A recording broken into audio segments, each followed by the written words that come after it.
Mesdames et messieurs, bonsoir. C'est un grand honneur pour moi de vous présenter ce sujet important concernant la fin des temps et tout spécialement 2012.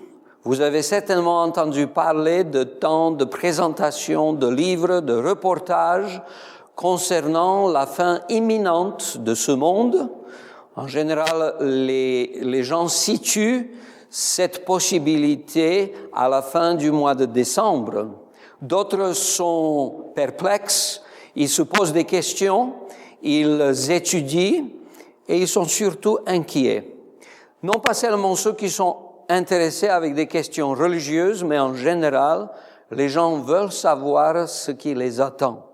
On peut dire aussi que la crise qui est omniprésente ne facilite pas la chose.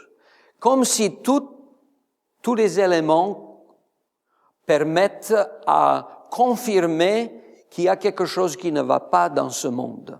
C'est la raison pour laquelle nous avons considéré qu'il est important d'aborder cette question, et c'est la raison pour laquelle j'aimerais aussi vous présenter non pas seulement les réalités historiques ou analyser les éléments de différentes prophéties, comme la prophétie de Nostradamus ou comme la prophétie du peuple maya, mais en général de vous présenter le concept biblique, parce que les gens veulent toujours pénétrer l'avenir. Le problème qui se pose, c'est qu'ils n'y arrivent pas. L'homme ne peut pas ouvrir le rideau pour comprendre l'avenir. Et c'est la raison pour laquelle il faut questionner le concept divin, ce que Dieu dit en ce qui concerne la fin des temps. J'aimerais commencer avec une illustration tirée du XVIe siècle, d'un personnage connu dans l'histoire de la France. Probablement vous avez entendu parler, il s'agit de la reine appelée Catherine de Médicis.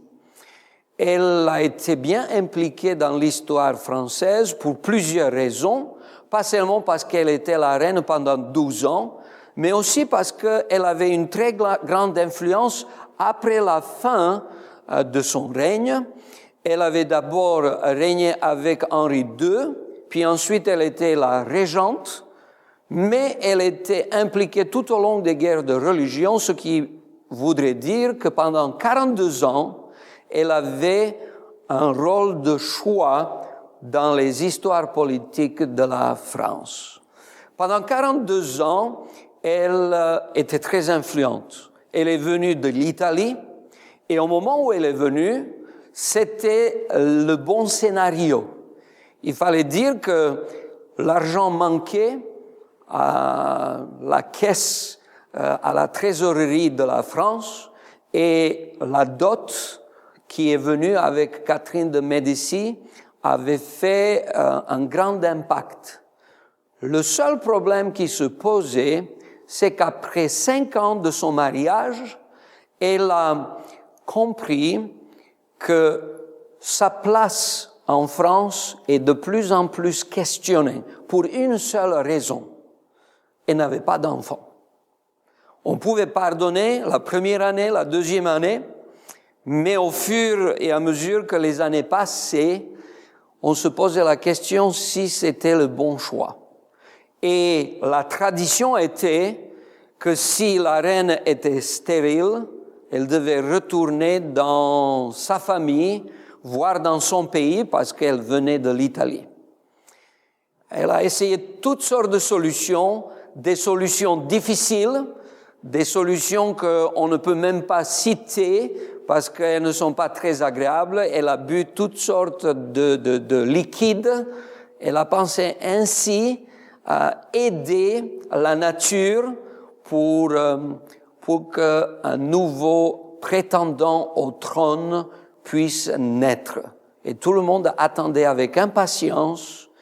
Cependant, le temps passait et il n'y avait rien de cela.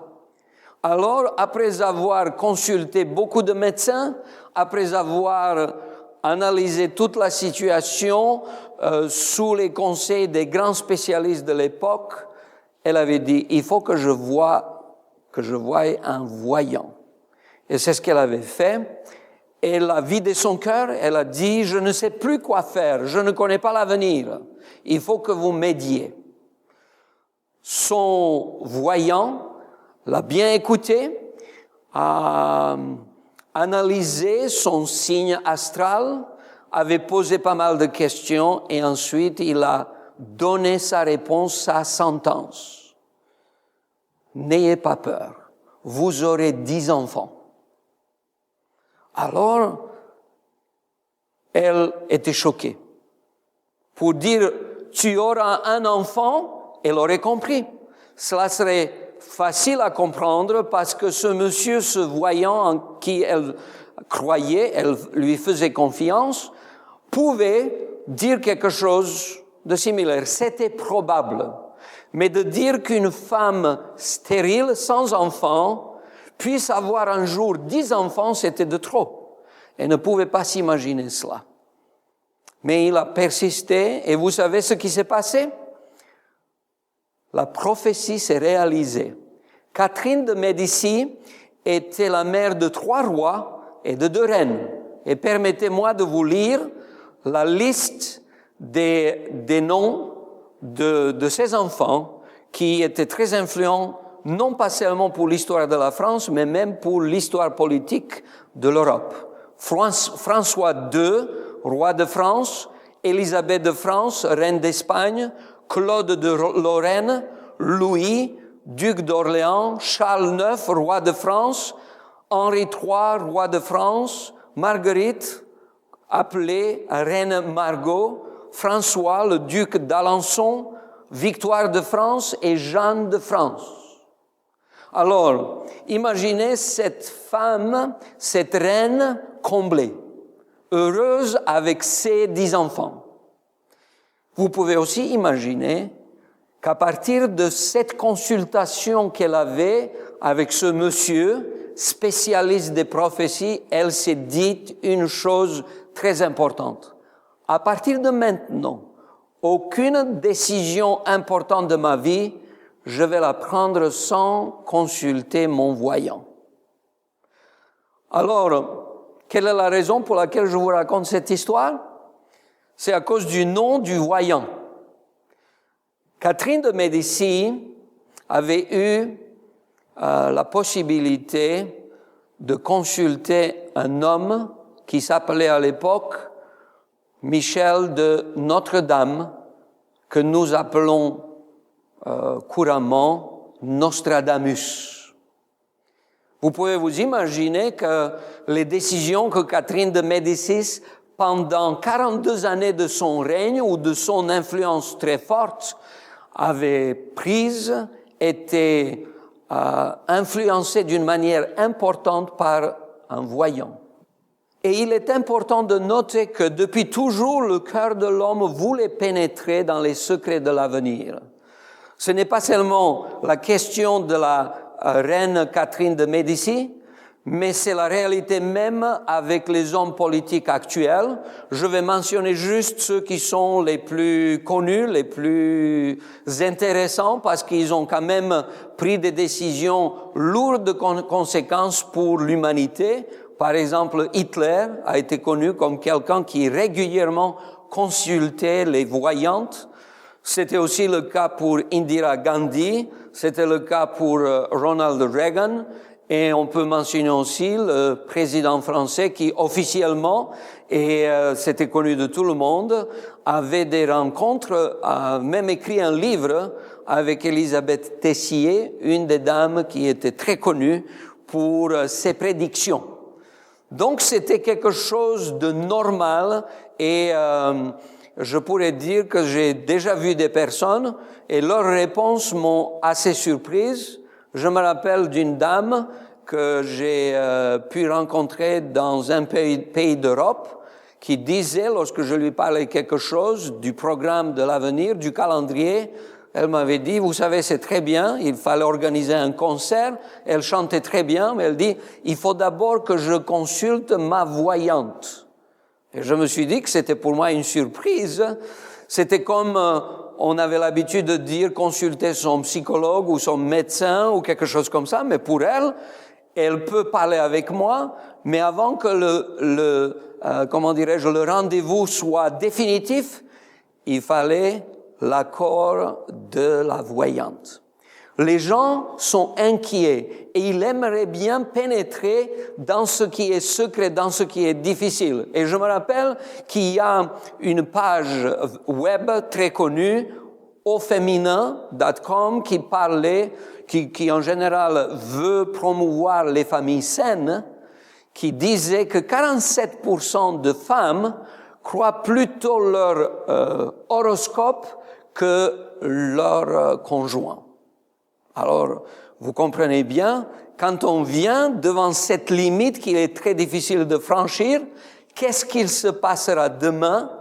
Nous sommes tous dépourvus si nous n'avons pas un regard qui vient d'ailleurs, c'est-à-dire une prédiction surnaturelle concernant les événements à venir. C'est ainsi que des personnages importants et même des civilisations importantes ont voulu transmettre des connaissances en ce qui concerne l'avenir. Et selon l'historien Luc Marie de France, l'homme s'est projeté depuis l'Antiquité dans l'hypothèse de sa disparition. Il mentionne dans son livre que plus de 183 fois, on a vu des prophéties concernant l'imminence de la destruction du monde. Plus de 183, cela revient, au cours des 20 derniers siècles, ça revient qu'à peu près une fois toutes les décennies, on avait eu un scénario catastrophe. Alors, de mon côté, réfléchir sur cette question de 2012 est essentiel, mais j'aimerais aussi que nous ne soyons pas uniquement parmi ceux qui veulent trouver des choses qui sont intéressantes, qui satisfassent notre curiosité, mais que nous puissions être aussi de ceux qui veulent regarder l'avenir d'une manière saine, éviter les extrêmes et bien vérifier à qui nous croyons. C'est la raison pour laquelle ce soir j'aimerais vous présenter les 5 différents scénarios des temps de la fin.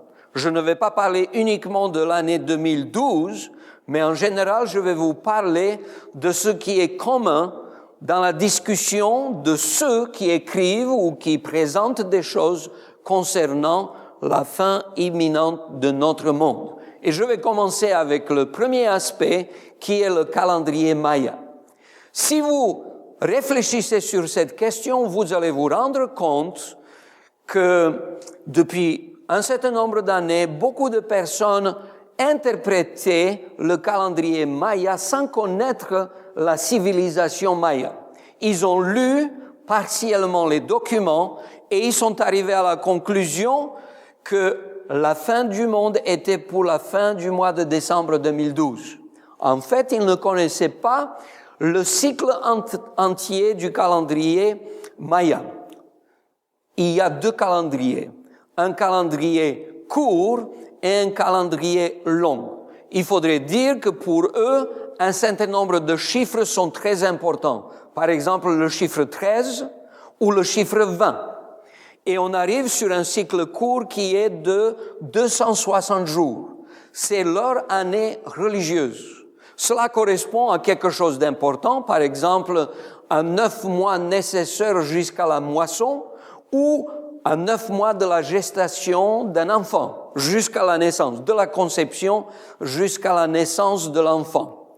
Vous avez le calendrier court et vous avez l'année civile qu'on appelle Chab, alors que le calendrier court, c'est-à-dire religieux, a été appelé Tzolkin. Vous devez aussi savoir que leur calendrier est un calendrier très long et il est important de coordonner ces calendriers. Cela se passe tous les 52 ans. Comme vous pouvez voir, les calculs peuvent être difficiles à réaliser.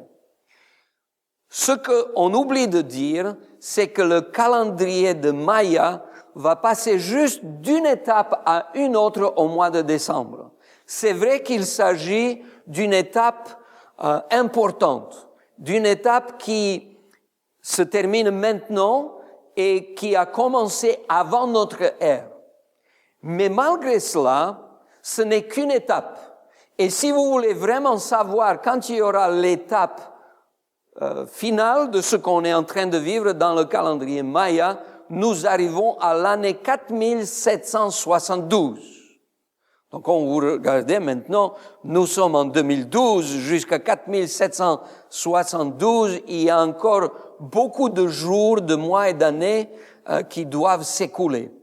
Ce qui voudrait dire qu'il y a certaines personnes, apparemment spécialistes de nom, qui voulaient chercher des éléments sensationnels pour gagner un tout petit peu de l'argent.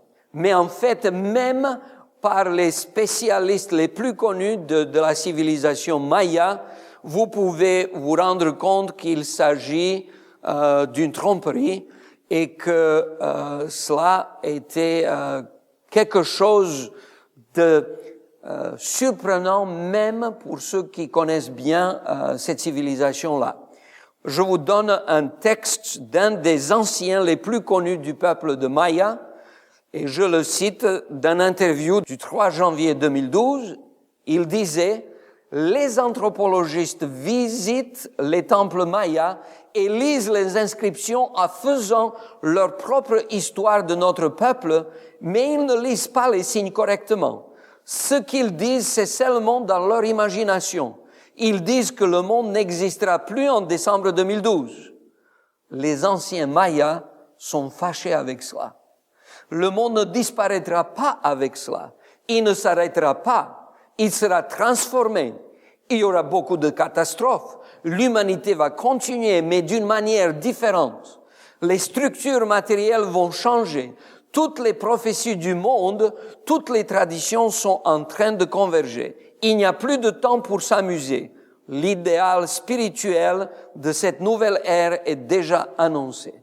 C'est ce que les spécialistes, les vrais spécialistes de la civilisation maya disent. Pour eux, ce n'est qu'une étape. Le mois de décembre 2012 ne prédit pas la fin du monde.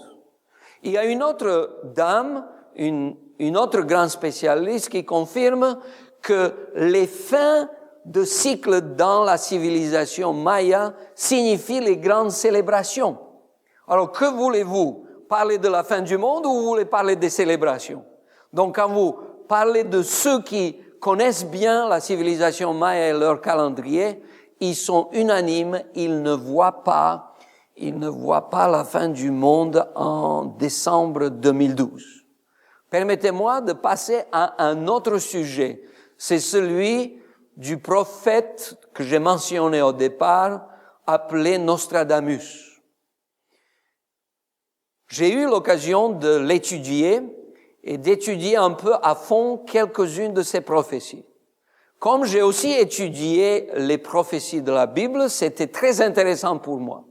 Malheureusement, je dois vous dire que très rapidement, j'ai perdu le courage parce que ces prophéties sont tellement vagues, tellement symboliques, que vous pouvez les interpréter comme bon vous semble. Donc, si Nostradamus avait prédit un certain nombre de choses sans doute, comme par exemple le fait que Catherine de Médicis allait avoir 10 enfants, je ne mets pas en question cela, il est très évident que vous pouvez difficilement le suivre dans ses prédictions. Ce qui est très intéressant, c'est que lorsque j'ai étudié cela dans les années 80, on parlait en général de plein d'autres choses, on parlait même du siècle, du 21e siècle dans son entier. Mais le marketing oblige, on était obligé de changer et de se limiter ou de mettre l'accent sur 2012 parce que c'est cela qui vendait le plus, des livres. C'est la raison pour laquelle, quand vous lisez maintenant les livres de Nostradamus, la plupart du temps, vous aurez dans le titre 2012. Nostradamus est la prédiction de la fin du monde. Mais lorsque vous analysez bien en détail, il est très difficile de voir cela de ces textes et même spécialistes les plus connus qui essayent d'interpréter d'une manière la plus correcte, la plus acceptable, n'ont par exemple jamais prédit les événements importants. 9/11 ou le 11 septembre 2001, ça n'a pas été mentionné dans toutes les interprétations. Alors vous vous posez la question, comment est-ce qu'il est possible de croire lorsqu'on lit des textes qui seront tellement de fois mentionnés? Et c'est la raison pour laquelle j'aimerais vous proposer trois différents aspects, trois différentes prophéties que Nostradamus avait utilisées, et je pense que ça nous donnera une idée du contenu de ces prophéties. Voilà, je vous lis une adaptation moderne de ces prophéties en général, on attribue au président américain Barack Obama. Voilà ce que Nostradamus avait écrit au XVIe siècle. Les anciennes pratiques seront améliorées. On passera à Memphis excité. Le grand souverain héroïque, intelligent et bon orateur, faisant trembler terre, mer et nation. Avec la meilleure volonté, je vois difficilement que cela peut être appliqué aux 4 années de la présidence d'un homme très respectable qui est Barack Obama. Je peux bien m'imaginer qu'il y a une certaine importance avec Memphis, mais pour vous dire franchement, il est très difficile d'associer Memphis spécialement avec le président Obama. Peut-être on pourrait mentionner d'autres personnages importants de l'histoire américaine qui auraient plus de liens que lui-même. Je vous donne une autre prophétie concernant Hiroshima. Lorsque vous lisez ces prophéties, vous devez vous poser la question, est-ce que c'est vraiment de cela qu'on parle? Et voilà, je vous donne le texte. Soleil levant, un grand feu l'on verra.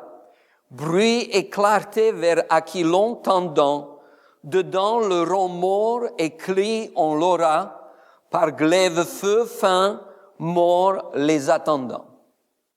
Alors ceux qui ont porté un regard critique sur ce texte, ils ont mentionné plusieurs choses. Entre autres, quel est le rapport entre Aquilon et Hiroshima et la bombe atomique? Ou de l'autre côté, quel est le lien entre la faim et Hiroshima? C'est assez difficile de faire ces liens, même si quelque part, quand on dit soleil levant, ça pourrait être l'Est et ça pourrait être même pour nous le pays de Japon. Mais globalement, vous comprenez que ce texte est typiquement de Nostradamus, mais ne nous donne pas des certitudes concernant l'avenir. Et j'aimerais aussi utiliser une troisième prophétie, cette fois-ci la destruction de Genève. Il dit, tirez-vous de Genève tout le monde, le ciel se changera en fer et la guerre sera déclarée, donc c'est-à-dire réaction chimique. L'Antichrist examinera tous ceux qui s'y trouveront, population et chefs d'État. Il y aura des signes dans le ciel en guise d'avertissement peu avant l'événement. Mais alors, qu'est-ce que cela veut dire? Est-ce que vous avez une notion concernant le temps? Est-ce que ce texte est très précis? Genève était quelque chose de très connu parce que, à cause de la proximité géographique pour Nostradamus, mais il est une chose claire et certaine, quand vous avez des prophéties de ce genre, vous pouvez très difficilement croire avec certitude que ce qu'un prophète qui utilise des mots de ce genre-là puisse dire de valable concernant la fin des temps. Et tout spécialement l'année 2012. Le troisième scénario m'est venu lorsque j'ai lu un livre d'un homme très connu, Stephen Hawking, qui est un grand spécialiste, non pas seulement de la physique en général, mais je dirais de la connaissance de l'univers, et qui a dit plein de choses concernant les origines de notre planète et de l'univers lui-même. Alors quand vous lisez son livre, vous vous posez un certain nombre de questions et vous comprenez que, par exemple, s'il y a un astéroïde qui est plus grand que 20 kilomètres et qui frappe notre planète, c'est à coup sûr la fin de l'existence. Il n'y aura plus de civilisation, les hommes disparaîtront parce qu'un impact pareil sera très difficile à gérer et il n'y aura pas de possibilité de survivre pour aucune espèce vivante. C'est ce que lui, il dit. Et je le cite, « Ce qui a tenu la Terre à l'écart des astéroïdes pendant les dernières 65 millions d'années est le champ énorme de gravitation de la planète Jupiter, notre gardien cosmique. Il explore toutes sortes de possibilités de scénarios et il dit que l'un des scénarios les plus plausibles est celui concernant l'impact d'un astéroïde. Et il mentionne un certain nombre de pays qui seraient le plus touchés par leur position géographique.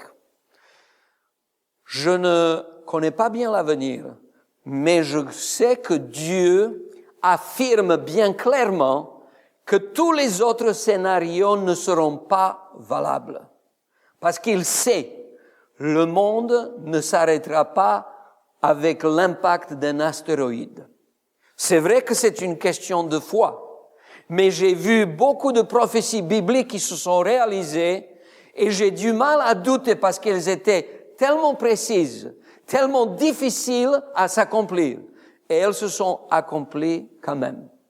C'est la raison pour laquelle je vous ai présenté ces 3 éléments différents de la fin du monde, mais je dois dire qu'il est difficile, regardant du côté de la Bible, d'imaginer que ce scénario pourrait être plausible. J'aimerais parler aussi du désastre climatique. Tout le monde parle qu'on terminera parce qu'on ne sait pas bien maîtriser tous les éléments qui sont autour de nous. Nous ne maîtrisons pas, nous ne gérons pas, nous ne dominons pas, pour utiliser le langage de la Bible, nous ne dominons pas bien la planète. Nous utilisons trop vite toutes les ressources. L'énergie ne sera pas pour toujours disponible. Et quand on pense au réchauffement climatique, quand on pense à 3 degrés et demi, qu'on prédit qu'on arrivera très bientôt là, et qui vont être dévastateurs pour les êtres vivants, on parle même de 50% à 70% d'espèces vivantes qui vont disparaître si la température monte de 3,5 degrés. Alors vous pouvez comprendre que cette solution-là, ou cette destruction de la planète, est aussi un des scénarios plausibles. Mais je dois dire que malgré toutes les recherches et malgré la confirmation que tous les éléments contribuent à ce que notre planète aille dans la mauvaise direction, nous devons quand même reconnaître que cet scénario ne se réalisera pas du point de vue de la Bible. La Bible dit très clairement qu'il y a un seul scénario de la fin du monde et que ce scénario se réalisera comme beaucoup d'autres prophéties se sont réalisées dans le passé. Permettez-moi aussi de mentionner une dernière version, un dernier scénario. C'est la guerre nucléaire. Il y a beaucoup de gens qui souffrent à cause de cela. Récemment, on a eu Fukushima et on s'est rendu compte que d'un jour à l'autre, beaucoup de choses peuvent basculer pour toute une civilisation, même pour la planète entière. Mais je me rappelle, si vous lisez les documents des spécialistes de la physique nucléaire, ils éditent un certain nombre de journaux et il y a, comme je dirais, un rappel pour tous les leaders de la planète qui est publié régulièrement dans les journaux scientifiques pour les spécialistes de l'énergie nucléaire, entre autres le professeur de l'université Princeton, Robert Sokolov, est toujours chaque année en train de réviser un horloge qui veut indiquer quelle est l'estimation des grands spécialistes des sciences nucléaires en ce qui concerne le risque de la catastrophe nucléaire. Je dois vous dire que maintenant on se trouve à minuit moins 5. On se trouve à 5 minutes de la catastrophe.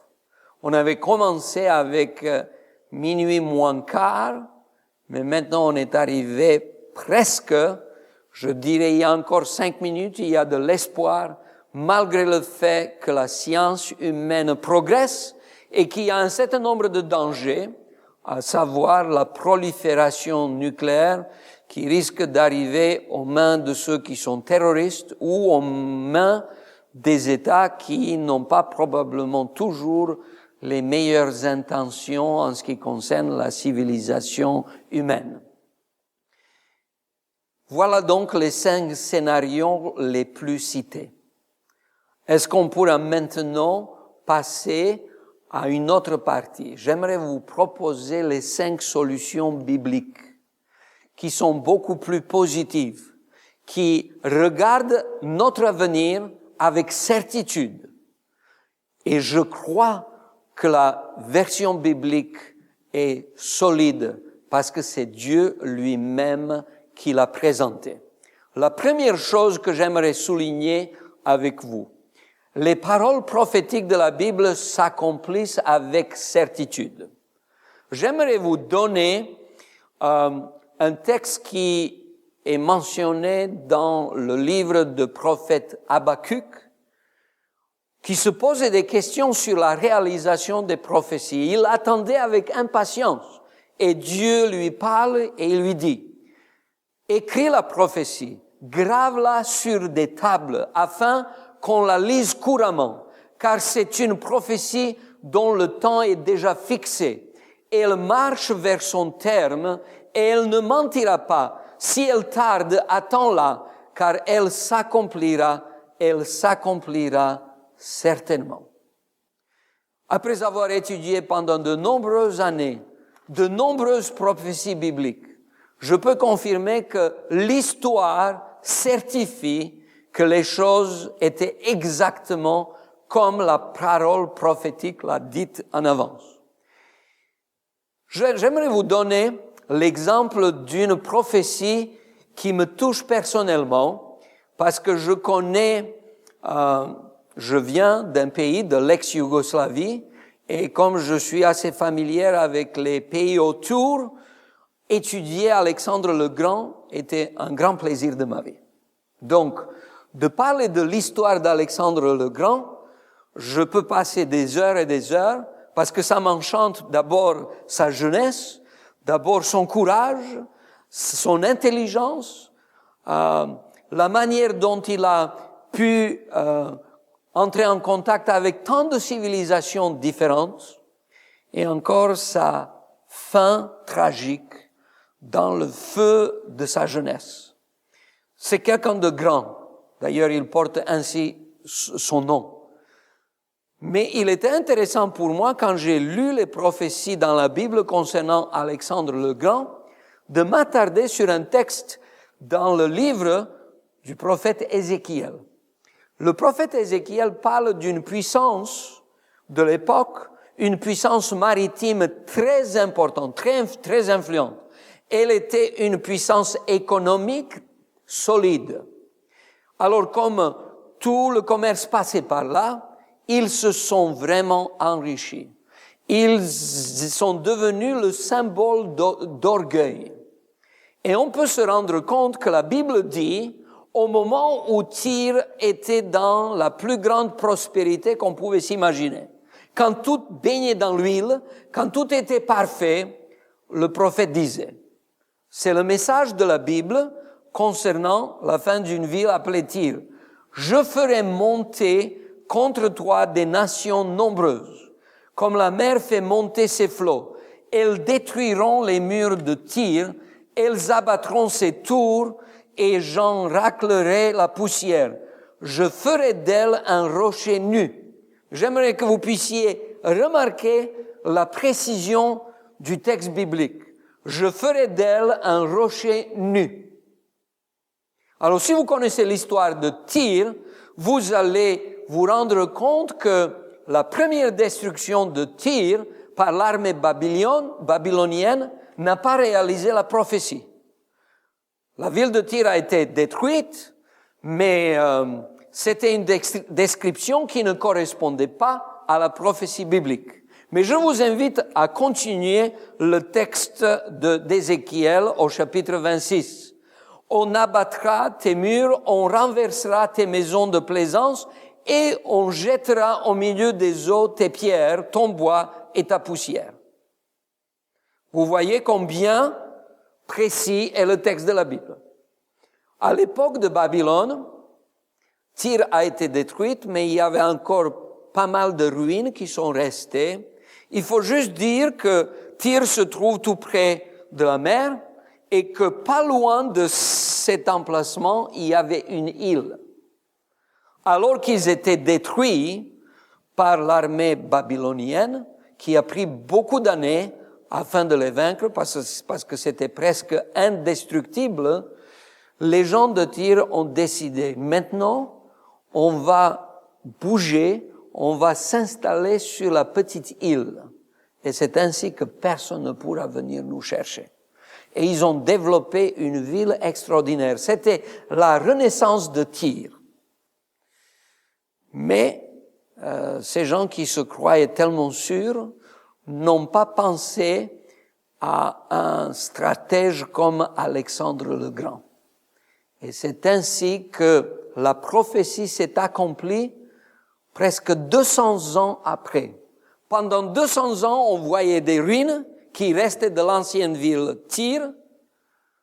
Mais lorsque Alexandre le Grand est venu, il a dit « Je ne m'en sortirai pas ». Il a posé ultimatum, il a voulu tout simplement adorer dans cette nouvelle ville de Tyr parce qu'ils avaient un Dieu en commun. Mais les gens de Tyr ne voulaient pas entendre parler de ça. Et c'est ce qui l'a fâché. Et c'est la raison pour laquelle, après avoir réfléchi à toutes les solutions, il a dit la seule solution. Toutes les ruines qu'on a ici de la vieille ville, on va les jeter dans la mer. Et on va construire une manche qui va nous diriger vers l'île, vers la Tyr actuelle. Et c'est ce qui s'est produit. Et on pourrait dire que le résultat n'était pas fameux pour la ville de Tyr. Et c'est exactement ce qui s'est passé. Afin d'avoir un passage solide pour l'armée d'Alexandre le Grand, tout a été pris, toutes les ruines ont été détruites et même le rocher est resté nu, exactement comme le texte de la Bible l'a dit si longtemps en avance. J'aimerais vous parler d'un deuxième texte, celui-là de Daniel 2, qui est une présentation de l'histoire humaine. Je vous invite, si vous avez la possibilité de consulter la prophétie de Daniel 2, vous allez vous rendre compte que c'est une des prophéties les plus extraordinaires et qui projette l'histoire humaine sur des millénaires. Environ autour de l'année 600 avant Jésus-Christ, le prophète Daniel reçoit la vision et il la communique, parce qu'en fait c'est une réponse à la question du roi Nebuchadnezzar. Le roi Nebuchadnezzar voulait savoir ce qui viendra après lui. Et tous les spécialistes, tous les sages de son pays étaient dans l'impossibilité d'interpréter le songe qu'il avait pendant la nuit. Malheureusement, il a oublié. Alors c'est très difficile d'imaginer ce qui est dans la tête de quelqu'un qui rêve. Mais Daniel prie, parce que c'était une question urgente. Le roi a décidé de tuer tous les grands spécialistes, tous ceux qui prédisent l'avenir, tous les sages. Et le prophète Daniel prie et il reçoit la réponse de Dieu. L'histoire humaine présentée par comme une statue de différents métaux qui permettent au roi Nebuchadnezzar de voir l'avenir d'une manière assez intéressante. Ce qui est très important de souligner de cette prophétie, que la Bible dit très clairement, il n'y aura que 4 empires universels. Il n'y aura pas 5 ou 6. Il y aura donc le premier, à l'époque, c'était l'empire babylonien, ensuite l'empire des Mèdes et des Perses, puis l'empire grec avec Alexandre le Grand, et ensuite ceux qui l'ont succédé, puis l'empire romain. Mais rien de plus. Et je suis vraiment touché quand je vois la certitude de la Bible. Il est très difficile de contredire la Bible. Il est très difficile de dire oui, c'est faux. Parce que la Bible affirme clairement et ne le fait pas comme le prophète Nostradamus. On ne commence pas à cacher derrière les symboles qui nous donnent toutes sortes d'interprétations. La Bible dit, il n'y aura que 4 empires universels. Il n'y aura que 4 grands empires qui vont contrôler toute la terre.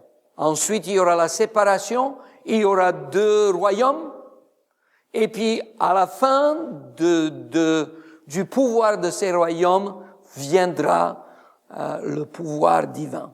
Dieu mettra fin à l'histoire humaine. Cela a été dit à peu près 600 ans avant Jésus-Christ.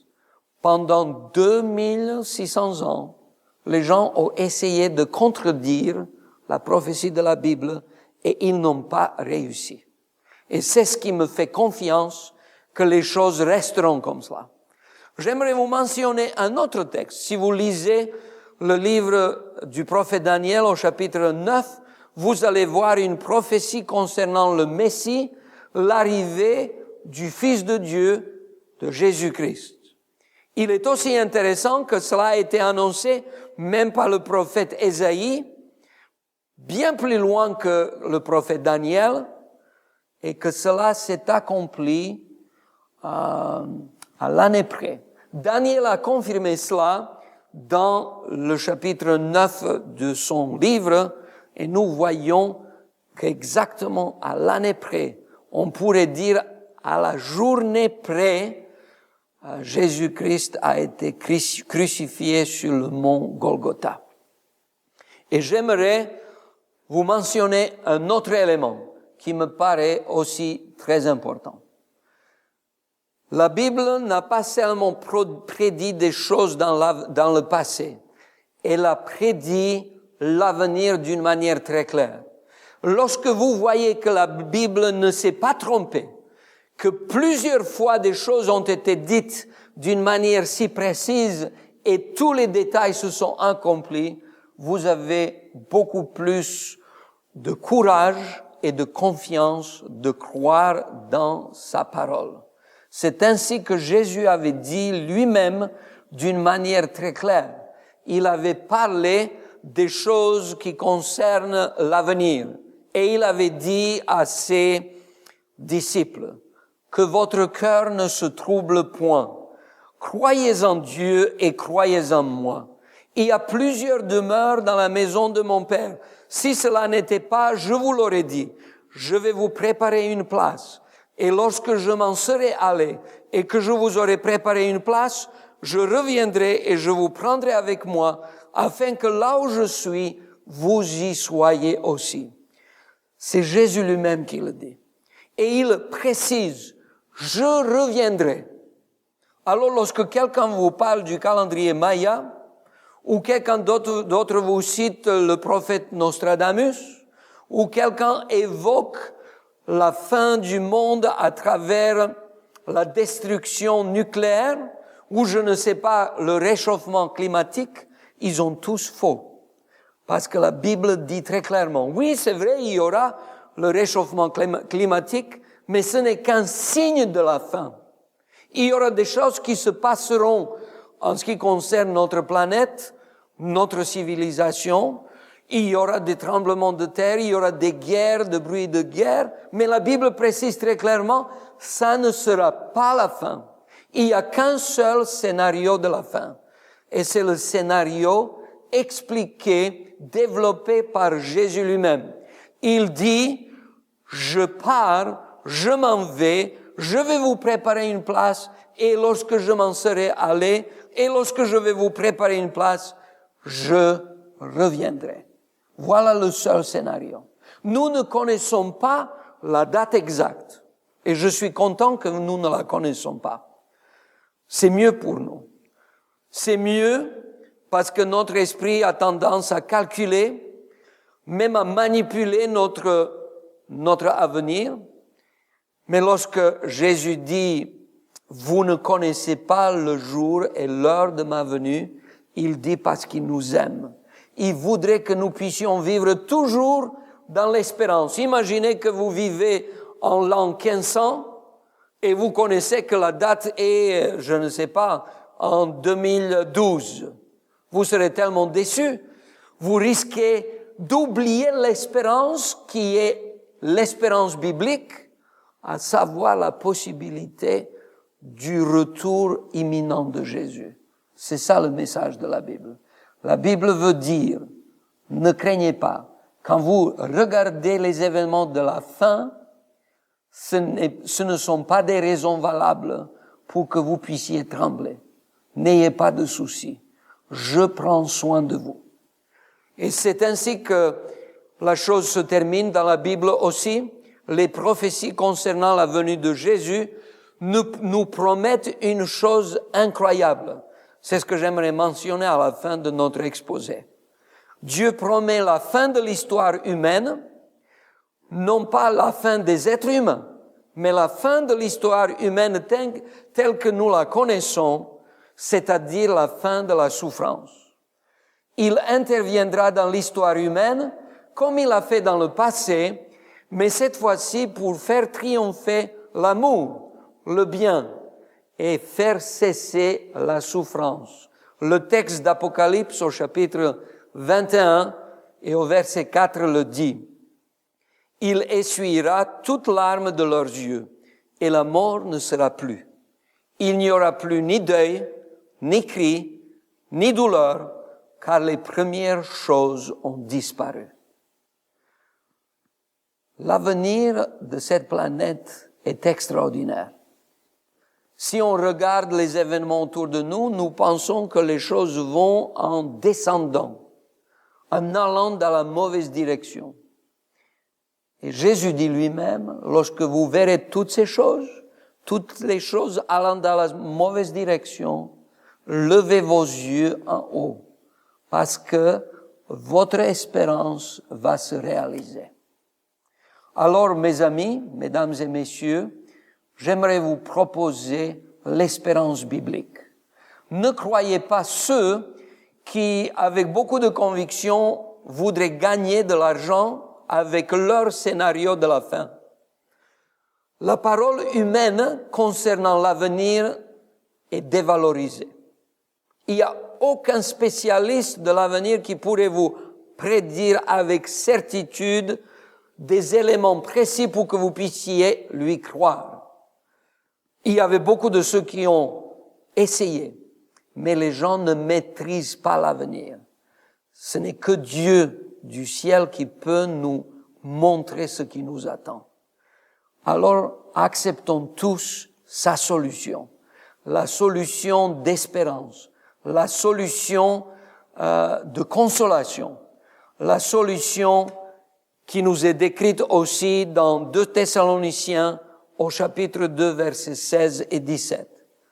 Que notre Seigneur Jésus lui-même et Dieu notre Père, qui nous a aimés et qui nous a donné par sa grâce une consolation éternelle et une bonne espérance, console vos cœurs et vous affermisse en toute bonne œuvre et en toute bonne parole. En lisant ce texte, je dois admettre que je sais que vous et moi, nous avons tous besoin de consolation. Ceux qui ont besoin de consolation sont ceux qui sont touchés, qui sont blessés, qui souffrent, qui ont perdu leur être cher, qui ne voient pas l'avenir peut-être parce qu'ils ont perdu du travail, qui sont rejetés par ceux qui sont autour d'eux. Mais Dieu a promis la consolation, la seule consolation, parce que c'est un Dieu d'amour. Ce Père qui nous a aimés et qui nous a donné par sa grâce une consolation éternelle, restera avec nous. Et c'est ce que je vous propose. N'ayez pas peur de décembre 2012. Il se peut que Jésus vienne demain, je ne sais pas, dans 10 ans, dans 100 ans. J'aimerais bien qu'il vienne le plus rapidement possible. Parce que j'aimerais faire partie d'un royaume, d'un environnement où il n'y a pas de souffrance. Et je sais que nous avons été créés pour cela. Mais n'oubliez pas, c'est uniquement en Dieu que se trouve la solution pour notre avenir. C'est Augustin, le père de l'Église, qui a dit très clairement, notre cœur est sans repos tant qu'il ne trouve repos en toi. Et j'aimerais que nous puissions trouver ce repos en Dieu, cette consolation que lui seul peut donner. Soyons forts, sans crainte, et attendons avec impatience l'accomplissement de la bienheureuse espérance du retour de Jésus-Christ. Et je suis sûr, Dieu est fidèle, Dieu ne ment pas. Il va réaliser ce qu'il a dit.